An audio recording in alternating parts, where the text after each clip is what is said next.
on, students? This is Pastor Braden here again, and this is our Friday devotion.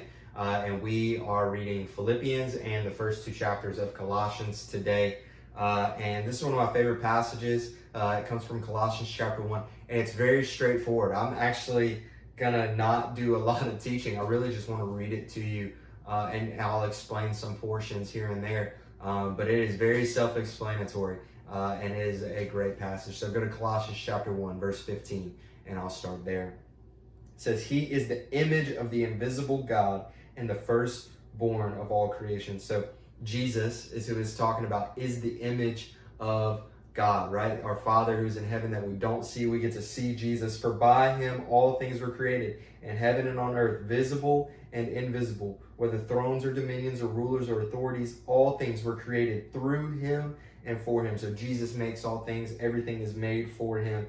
And he is before all things, and in him all things hold together. Jesus has everything, and he is holding it all together. Even in this time of pandemic, Jesus is holding us all together. He's the head of the body, the church. He is the beginning, the firstborn from the dead, that in everything he might be preeminent. And that's, you've probably, if you've heard this passage before, preeminence, right? That's what this title of this passage usually is. This just means he's first in all things. He's the firstborn from the dead. He's the first head of the church. He is in everything. He should be first in your life. In everything, in every aspect, he should be first. For in him, all the fullness of God was pleased to dwell. So he was 100% God.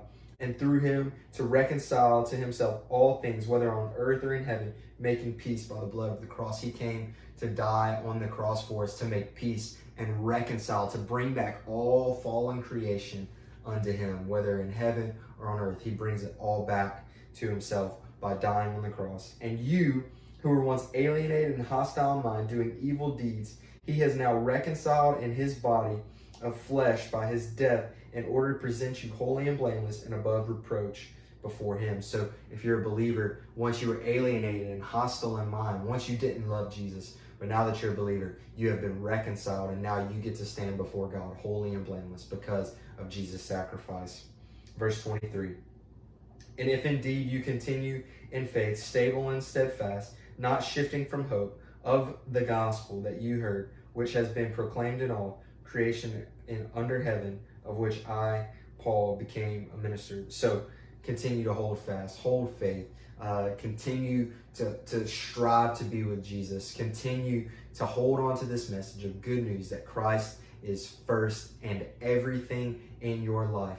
Continue to hold on to that. And then Paul says at the very end, he said, in that gospel, that is the reason why I became a minister. Hey, some of you, actually all of you, are called to go and minister the gospel, to bring the gospel to a lost world. But some of you will be called into vocational ministry. Some of you will be pastors and missionaries and evangelists and all of these things. But we all are on mission through this gospel work, that Jesus is first, and he came and reconciled the whole earth and made peace for all the earth by the blood that he shed on the cross.